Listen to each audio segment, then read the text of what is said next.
Hey everybody, I'm Bede, aka the Terrible Australian of supermastery.com, and this is the 6th edition of my 2015 MIFF video reviews. For this one, I will be reviewing the documentaries My Life, directed by Nicolas Refn, and Raiders. So let's get right into it. Now, as I stated in previous videos, I will be reading the synopsises for the films I'll be reviewing from this year's MIFF guide, so that way I don't screw them up. So let's get right into it. First up, My Life, directed by Nicolas Refn. In the wake of the critical and commercial success of Drive, director Nicolas Refn travelled to Thailand to shoot the nightmarish, woozily violent Only God Forgives. Accompanying him was his wife, Liv Korvikson, who documented the project from its beginning up till its premiere in Cannes. Now, like a lot of people out there, I'm a big fan of Nicolas Refn's film. He's definitely made a lot of films that I really like. Some have ranged from either excellent, like Drive or Pusher, and to ones that are pretty good, like Bronson. The only one I really, so far of his work that I've seen so far that I didn't like was Valhalla Rising, but that's a whole different story altogether. But I have to say though, I absolutely loved his previous film, Only God Forgives. I thought that was a misunderstood masterpiece. And I can see why, because a lot of critics and moviegoers absolutely hated that film. But I just thought it was fantastic. And it actually did make my top 10 films of 2013 list. So I'm a big fan of that one. So I'm interested. So when I heard about this documentary and Refn's sort of like the process of making this film, I was definitely very intrigued to check it out. So in that regard, I have to say though, like, it's not a great documentary by any means, but it's a pretty solid one. And one of the things that I really liked about this doco was that it kind of gives us a great insight into Nicolas Refn, and it shows us, the man behind the auteur that he's been acclaimed by many critics and fans, and just like so many of us, when we have a huge success with something, and we have to follow it up, have a follow-up to it, he suffers from self-doubt and depression and anxiety to kind of create something that that could be on the same level as his previous work. And since Drive was such a fantastic film that was critically and commercial success,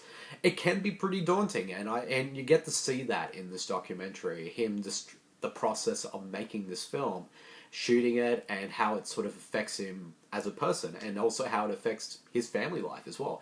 Since his wife, Liv Korvikson, directs this documentary, it gives us a really good insight into him, and also their relationship, and how what he's feeling sort of affects their marriage, and also their family, and just the work in general. And it's kind of, and it's a very human portrait of Refn, and that's one of the things I really liked about this doco, is that it shows us that side of him, and it also makes us sympathetic to him as well. Because I mean, when you make something as amazing as Drive, of course, anything you're going to make afterwards is going to seem daunting by comparison. And even though, and it's funny though, kind of see him trying to create Only God Forgives, because at one point in the doco he says something along the lines of, like, I've been working on this film for a few years and I still have no idea what it's about. And he's kind of worried how people are going to perceive this film, or if this film, Only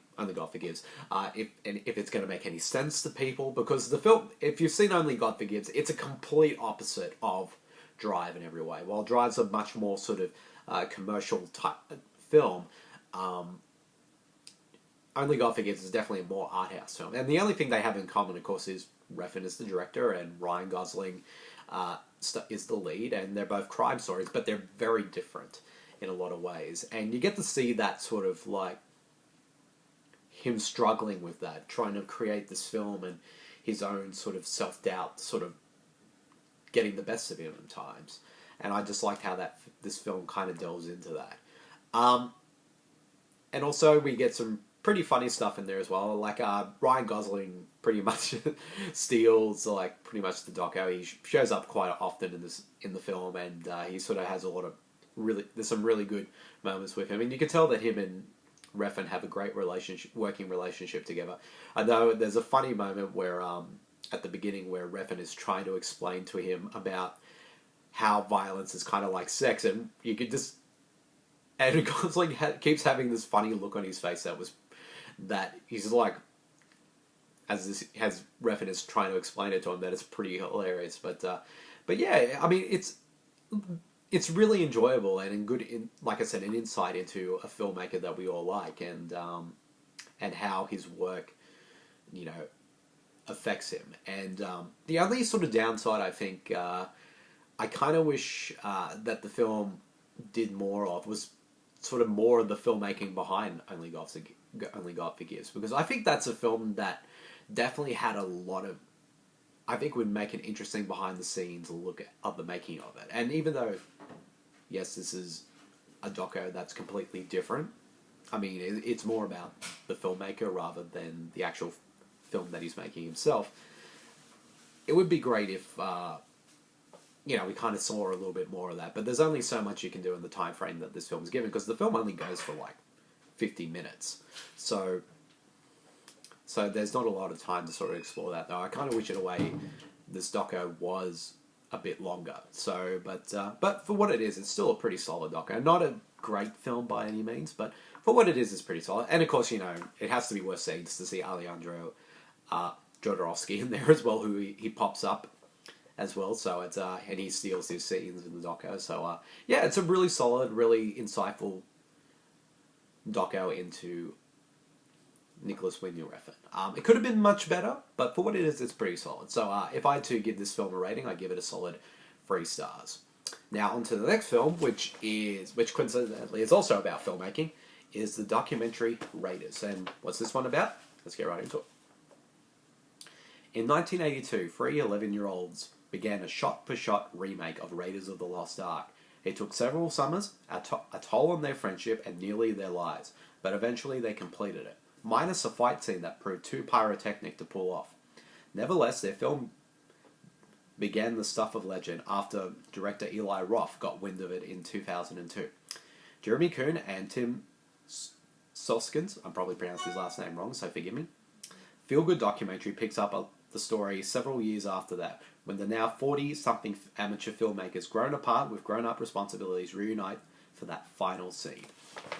When I heard about this documentary for a while now, and because if you've never actually heard of the fan film Raiders of the Lost Ark: The Adaptation, it's kind of one I've been hearing about for many years now. I haven't had a chance to see it, but I know that it's sort of out there, and it's pretty much easy to find if you know where to look, like on YouTube and stuff like that, or torrent websites and that. But you know, only if you're interested in checking it out. And it's one I've been wanting to check out as well, because as a fan, it sounded really interesting to me, the fact that these, you know, 3 kids actually in the 80s made a shot-for-shot remake of that film, and and it's pretty much like probably one of the earlier sort of big fan films. Like, even though that's a bit of a normalcy now in today's filmmaking age, like a lot of people making their own fan films and such, but back then, like, the fact that, you know, these 3 kids went out and did that is incredible, and you know, and it would make a great story. And watching this doco, it pretty much succeeded my expectations. I thought this was a terrific doco. It gave us an insight into how they made this shot-for-shot remake, like especially on the limited resources that they had and what they had to do to sort of create it. And also, but in a way, it kind of brought a lot of nostalgia to me as well, because even when I was a kid, I used to make films and that with my friends. Maybe not on the level as the one that they made with this one, but you know, the idea of, you know, a group of friends getting together to make a movie, you know, when you're young, and was something I could relate to on some level, because I've done that as well, and kind of seeing that brought a lot of stuff back for me. And but also what I really loved about this doco was it kind of does that, it goes into that, but it also goes into the lives of the 3 friends themselves, so like what they were doing at that age, and we kind of sort of see the sort of their personal lives, both the good and the bad, and in a way how if things were going bad in their lives, making this film was kind of like their kind of refuge, their escape from reality in a lot of ways. And I think the film does a great job at exploring that. And also how they sort of, as they got older, they sort of drifted apart, a bit of infighting and all that, and they've gone their separate ways, and what they've been up to. They pretty much gone on with their lives until, like I said, the synopsis says, it was discovered until Eli Roth heard about it, and then he sort of brought it to the mainstream, and it sort of brought these guys back together. And I think the film, the film explores that, it does it really well. But one of the things I really loved, there's another aspect I love about was, of course, since even though it was about 98% finished, the original fan film, but of course the one scene that they couldn't make because it was too difficult to make, so they decide as adults to go back and finish this one scene, and this them trying to, get the resources, the crew, the money, and also getting time off work, just to create the scene was really fascinating, and you can't help but root for them to succeed. And of course, as you would expect, a lot of drama happens with, like, one of the guys' boss from work is down his neck because he wants him to come back to work, and also they have weather problems and they're unable to shoot on days, and they only got a certain amount of days to get it all completed. And of course, technical difficulties and all that. The film explores that extremely well, and like I said, you can't help but root for these guys to succeed. But the film is, the doco is a crowd pleaser. This is one, I think, if you love filmmaking and if you love stuff about the 80s and also nostalgia and that, it's just, it's worth checking out alone. And I think it, like I said, it has, you can tell that this is something that the filmmakers had a lot of love making, and they were really fascinated by these people, and it's just a great documentary. I found it hugely entertaining and very insightful, and like I said, it just sort of resonated with me on a personal level as well. So, like I said, I think this film will only work if you've actually seen the original Raiders of the Lost Ark, and I assume anyone out there who's watching this video would have, so this one will definitely will work with you more. But if you haven't, I'd suggest go check it out and then watch the doco. Or if you had seen, if you want to, go check out the shot-for-shot remake out there. I assume, like I said, it's probably out there somewhere, and it's probably easy to find, so check it out if you can. But yeah, it's like I said, it's a fantastic, great doco.